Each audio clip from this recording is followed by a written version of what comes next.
Hi everyone, welcome to Quick Mommy Hacks. Today I will talk about 12 key things that will make your breastfeeding journey easier. Breastfeeding is natural and babies are born to breastfeed. However, for many moms, breastfeeding can be quite challenging and painful in the beginning, but it doesn't have to be that way. If you figure out how to address some of the challenges, then with patience and practice, it can become a rewarding experience. So let's get started. Number 1. Knowing the benefits. Breastfeeding has benefits for both mom and the baby. Breast milk is much better for the baby's immune and digestive system. It's also much more easily digested than formula milk. For moms, it lowers the risk of breast and ovarian cancer, heart disease, diabetes, and the breastfeeding hormones promote relaxation and attachment to the baby. Besides that, breastfeeding is cost effective. Number 2. Milk production in the first week. Many moms have difficulty producing milk in the beginning and often get disappointed. That's why it's important to be aware of how your milk changes in the first week after birth. In the very beginning, from birth till day 3, you produce a small amount of colostrum.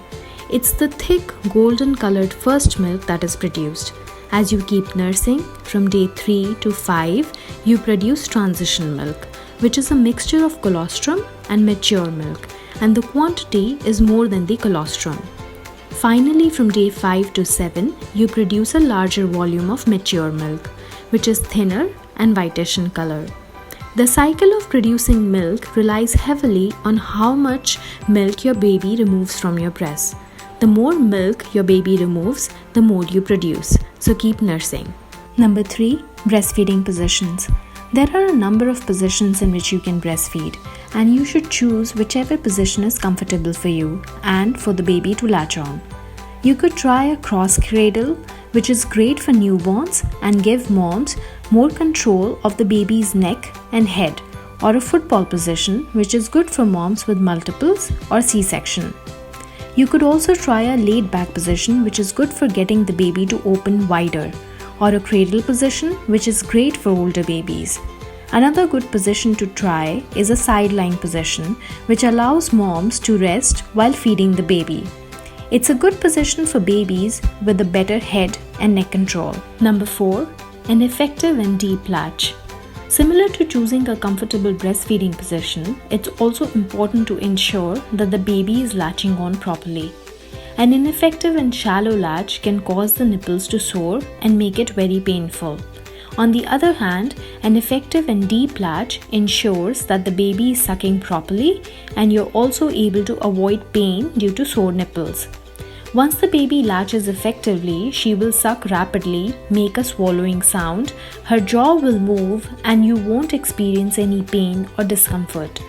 Babies can empty your breast as fast as in 5 minutes, so make sure that your latch is effective. Number 5. Breastfulness. As you produce more of the mature milk, your breast will become fuller and heavier. It is perfectly normal and can be managed by feeding your baby often using both the breasts. You can also pump after nursing, or you can hand express if your breasts still feel full. Number 6. Breast engorgement. If your breasts are hard, firm, swollen and painful, then they are engorged.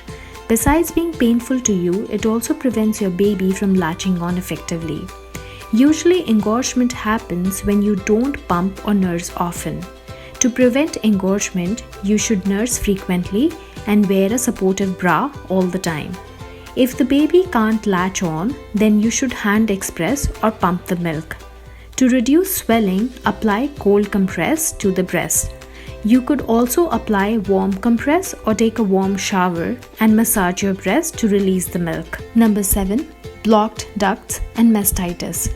If your milk is not flowing freely, it's possible that your milk duct is temporarily blocked, which can result in a painful breast infection known as mastitis. If you have blocked ducts or mastitis, then nurse often or pump often from both the breasts and express the remaining milk after feeding. It is also recommended to rest as much as possible, drink plenty of water, apply moist heat, or gently massage the breast to encourage milk letdown. Number 8. Milk supply.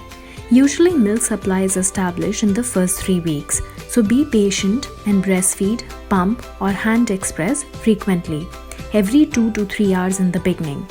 Skin-to-skin contact between the baby and the mom in the first few hours of delivery is crucial to breastfeeding. Skin-to-skin contact has positive effects on breastfeeding as the baby nurses better, in turn increasing the milk supply. Remember, the more milk your baby removes from you, the more milk you produce. So include skin-to-skin breastfeeding in your breastfeeding routine. Another way to improve milk supply is to either hand express or pump for 5 to 10 minutes immediately after each nursing session. This will trick your body into believing that you are still nursing and your supply will increase. Drink plenty of fluids, lots of water, stay hydrated and eat healthy. Number 9. Feeding frequency. Newborns usually feed about 8 to 12 times in 24-hour period, including nights. As the baby grows, their feeding frequency changes, so it's always better to look for the baby's feeding cues and not the clock. Some of the feeding cues to look out for are when the baby opens their mouth, roots, that is, he tries to look or find for your breast or nipple, stretches, takes hands to mouth, and eventually cries. So do not time your nursing sessions and in fact follow the baby's lead. Number 10. Cluster feeding. Cluster feeding is normal for newborns. Cluster feeding is when the baby combines together the feeds in a short period of time. This usually happens in the evening time when milk supply is low. There are days when the baby wants to nurse more often, and this is just their way of increasing your milk supply. Number 11. Growth spurts. Growth spurts are the times of developmental milestones. So growth spurts typically occur around 10 days, 3 weeks, 6 weeks, 3 months and 6 months. Usually this is the time when the baby cluster feeds even more often at 24-hour and a 48-hour period. They become fussy when they are not at your breast. So during these times, feed the baby as often as they like. Usually the growth spurts last for about a week. Number 12. Breastfeeding essentials. For a comfortable breastfeeding, you would need a good nursing pillow or other pillows for support, lanolin cream to apply on the sore nipples, comfortable relaxing place, lots of water, juice, snacks, diaper and baby wipes if you need it, breast heating pads, and a pump if you plan to pump immediately after. Even though initially it takes time to learn how to breastfeed, it gets much better and makes your life easier later on. Well, this brings me to the end of this video. Thank you for watching. If you liked the video, subscribe to my YouTube channel, Quick Mommy Hacks, and follow me on Instagram for some personal tips on pregnancy, childbirth, and motherhood. Also, do leave your feedback and feel free to ask questions in the comment section below. I would love to hear from you.